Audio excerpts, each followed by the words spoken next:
What's up, YouTube? Today I'm going to be reviewing my Savage 10 FCP SR that you see here in front of you. And if you're watching this video, then more than likely you've already read about this rifle. You already know all the technical details and whatnot. I mean, I'll go over the technical details regardless for those who haven't read about it, and also go over what I have on it. So, as you can see, it comes with a fluted barrel as well as a threaded barrel that I've taken advantage of and put a muzzle brake on it. It has a fully, it has the Savage Accu stock is what it's called. It's a fully bedded stock, fully aluminum bedded stock, which is just more firm. It's just, it just holds it together much better altogether. And in conjunction with the free floated barrel, you're just gonna have greater accuracy because you're not gonna have any. It's gonna minimize any irregular movement or any irregular influence. Like, for example, if the barrel was touching the stock and you fired, that would kind of that'll have a, you could get inconsistencies in accuracy. I'm not going to go into the technical details about that because I'm not trying to make this video 30 minutes long. But yeah, you could read about that. And it comes with a 10 round magazine, which is real nice. But they also make bottom metals where you just replace, I don't know exactly what part. I mean, as you can see, I haven't done that myself, but the upgrade for that seems to work a lot better. You'll never have any issues with feeding. I do have issues with feeding when I load it to 10 rounds. When I put in 10 rounds, basically what will happen is, so there'll be 10 rounds. I'll put in the magazine, whether the bolt's locked back or whether it's forward at the time that I put in the magazine, it'll almost never catch the round. So like the magazine will be in and I'll ride the bolt forward and it won't catch the round. It won't feed. But when I put 9 rounds or less, most of the time it'll feed no problem. So, it works for me. And obviously it has the Savage Accu trigger.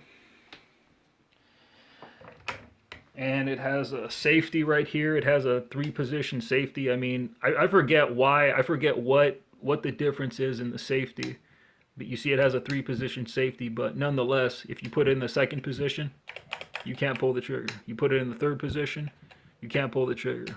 Okay, now it's on fire again. Or 2-position safety, excuse me. So yeah, I mean, nonetheless, you can't pull the trigger regardless of what it's on. So I don't think it's too important to explain what the difference is.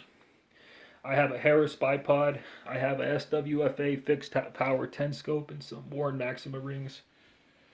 That was all added by me. It did come with this 20 MOA rail, which I thought was really nice. I'll save you some money there. I don't know exactly who makes this rail. I don't know if Savage makes it. I never bothered to look it up. But it works for me. And this is a no-name muzzle brake I got on it. And the ports, as you can see, are facing down as opposed to facing up, which would let the gas come out, pushing the muzzle down. But you know what? I haven't had any problems. I didn't do that on purpose. I did it. I don't know what I was thinking when I put it on, but nonetheless, it works for me. I'm able to hit 700 yards with this, no problem, which is about the max range I'll ever take this out to.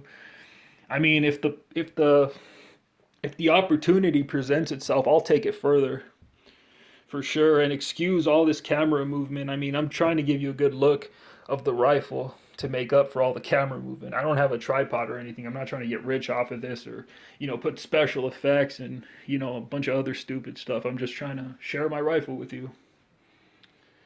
But yeah, I mean, with the exception of the magazine that it comes with, which I think is just a piece of crap. I don't think it should be so crappy in feeding. But maybe it's just my rifle. Maybe I got a lemon. Maybe I got a lemon. I don't know.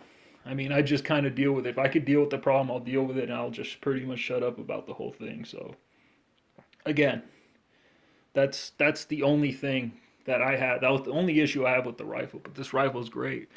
I mean, for the price that you're paying for this thing, I got this for like the rifle, just the rifle, I got for like 600 something, which is extremely good, I think, especially for the features you get, like the fluted barrel, free floated barrel, the aluminum bedded stock. Typically those are things that you'll only find in, $1,000 and up rifles. So that's very impressive for the price. Like the Remingtons. I mean, to find a Remington with these features, I mean, you're paying generally $1,000 and up. This has given me sub MOA groups, no problem. About 3/4 of an inch. And yeah, just great. And it comes with this, I believe this is called a tactical bolt handle. I know that's a kind of a cheesy name, but I mean, I think that's what it's called, and I've really come to appreciate that. The bolt. I mean, it's nice just to have a nice big bolt that you could work. And yeah, just it's pretty much all there is to it. This scope in particular is in MOA increments. Yeah, just a random thought there. And yeah, I would definitely recommend this rifle to anyone that doesn't want to pay a lot of money but wants to reach out and touch. I mean, I don't know about doing competition style shooting with this. Like, for example, you want to get like I don't know, a 4-inch group at 600 yards or something like that. I mean, somebody that's a hell of a lot better shooter than me could probably do it, but I can't. I mean, I generally shoot at plates that are about 24 inches by 20 inches. That just happens to be the size of the plates that I have, which is why I said 20 by 24, as opposed to 19 by 23. It's just what I do. So yeah, and if so much camera movement's bugging you, well, too bad. I mean, I don't have a tripod or anything. I'm just doing this on my phone. So any questions, comment, rate, whatever. Peace.